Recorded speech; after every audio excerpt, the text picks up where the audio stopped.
one of the elements of the Predator franchise that I absolutely love is how flexible it is. You can take the Predator and drop it into another genre or another time frame and build a narrative around it quite easily. This is a lesson that the expanded universe learned really early on. Dark Horse made great use of this flexibility with some fantastic comics, and Titan Books published a brilliant anthology that played in the same sandbox. This is something that the films have never really capitalised on, despite Predator 2's ending serving that potential up on a plate. To their credit, all the films after the original did try something different, with Predator 2 dropping us into the cop genre, Predators took us to a different moon entirely, and the Predator attempted to give the Predators a different objective rather than a hunt. But it's taken until Prey for the Predator franchise to try doing cinematically what the expanded universe has been doing so successfully for so long. Unlike Predators, unlike The Predator, I didn't go into Prey with any concern over being disappointed. This wasn't a production where I'd read previous drafts and had specific expectations going into it to be confirmed or completely turned around. With Prey I was excited. It was a Predator film finally doing what I'd been wanting to see for so long, but never expecting to be able to. And what I found in Prey was far more than just a Predator going around rampaging people dressed in historic outfits. Prey is a complete package. I love this film. There's so much to talk about with Dan Trachtenberg's Prey that I just don't know where to start. I will be discussing specifics within the film, so beware spoilers. Prey is such a tight film. The focus is primarily on Amber Midthunder's character Naru, with Dakota Beaver's Tarbay supporting. I love the narrow focus in Prey, and it really lets the film just follow Naru. The flexibility of the Predator franchise comes not just in the time frame or the genre you place the creature in, but in what you can do with the characters as well. I think it would be fair to say that the Predator films aren't well known for character development. I'd argue that most of the character development within the Predator films is around realising the importance of teamwork, with Jerry from Predator 2 or Royce from Predators. It was really refreshing to see Prey actually devote time to a character arc that we see progress throughout the film, and that is Naru's journey to prove herself. Like much of what Prey tries to do, Naru's desire to prove herself is something that is very primal. It's a trait that I'm sure many of us share and have experienced throughout our lives. It's identifiability at its core. I found it so cathartic to take this journey with Naru, to see her hone her skills and improve over her failures and finally succeed. When Naru is screaming in triumph and success at the end of the film, I'm right there with her. Amber Midthunder did a fantastic job. A lot of Prey's runtime is with minimal dialogue or none at all, and the weight just falls on Midthunder's shoulders to carry the film through her physicality, and she absolutely nails it as far as I'm concerned. I also really loved her chemistry with Dakota Beaver's Tarbay. It was such a believable and lovely brother and sister dynamic that I thought worked really well and had me rooting for both of them. The film was very much theirs, and both actors do tremendous work to carry it. Ever since we saw Naru submerged in that mud pit in the trailers, I'd been expecting to see that factor into her character figuring out the classic Predator sees via infrared moment. I was so pleased with the way Prey subverted that expectation and worked the solution around Naru's expertise of medicine. The orange Tutsia flower that lowered body temperature. Despite the film establishing this very early on, I didn't see it coming. Like the original Predator's use of mud, this is an immensely exaggerated property, but one that has basis in fact, and one that was very cleverly utilised by the film. And of course, we can't talk about a Predator film without spending a chunk of time talking about the Predator. Dane DeLagro is simply fantastic inside that Predator suit. And while Cal Strauss is also credited as an additional Predator, our understanding is that Dane reshot all that previous footage and everything on screen is his work. Compared to the recent Predators and The Predator, where we saw multiple Predators, there is just a singular Predator in Prey, which gives us a lot of time to see Feral in action. Dane really brought grace, character, and even intelligence, which I know is an odd thing to say considering he's been christened as feral, to this predator, that I think puts him up there with Ian White. There's just something about that hatchet flip, or the way that Feral observes the falling ash, or considers Naru when she gets caught in the bear trap. I think Feral is my favourite portrayal of a predator since Wolf. I was especially fond of the way Feral moved during the fight with the wolf, the thoughtful consideration before crouching so low to the ground, giving him an almost animalistic profile. I'd really love to see Dane return to do more Predators. Feral also seems to have the most choreographed fight sequences, next to AvP's Celtic vs Grid, I think, than we've seen of any of the Predators. And I can't imagine that was easy for Dane to accomplish with the way that Feral's costume was constructed, with the performer's head in the Predator's neck. But the fights looked fantastic on screen. I was really impressed with the hand-to-hand combat.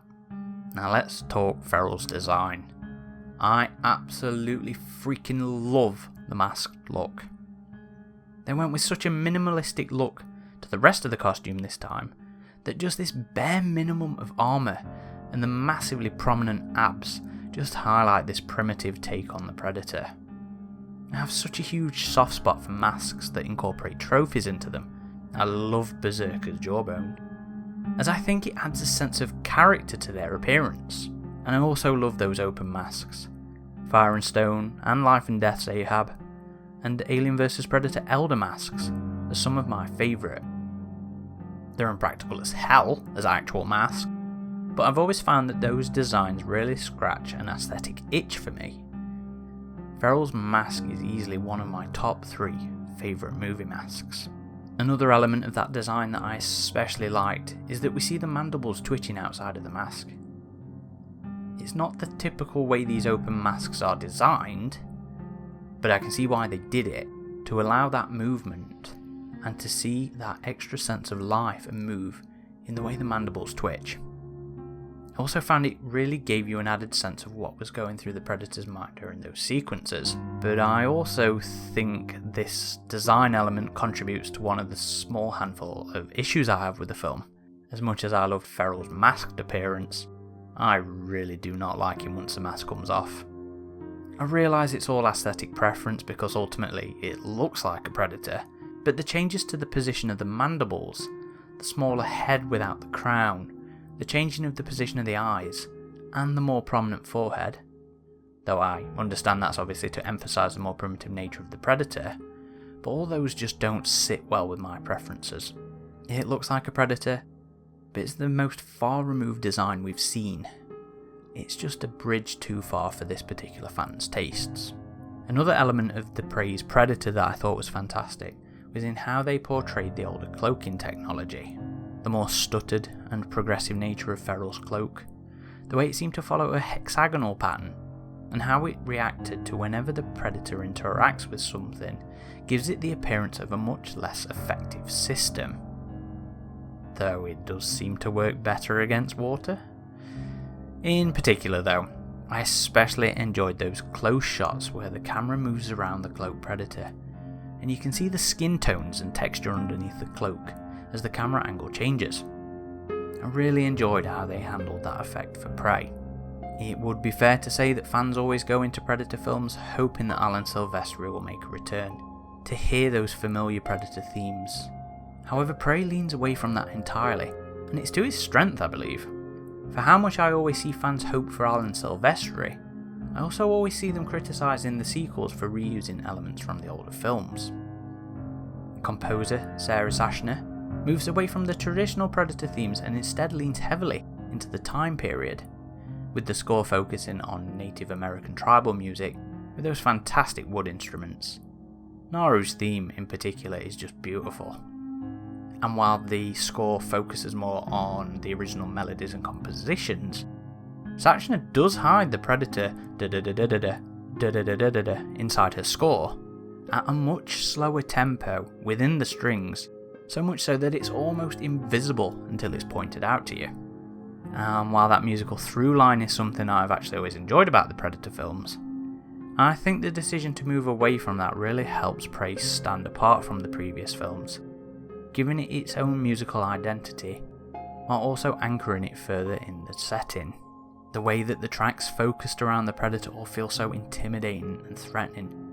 These shocking strings are used to great effect to give the film much more of a horror vibe when it comes to the Predator, something the film is also trying to do in its visuals, and the score really emphasises and helps that.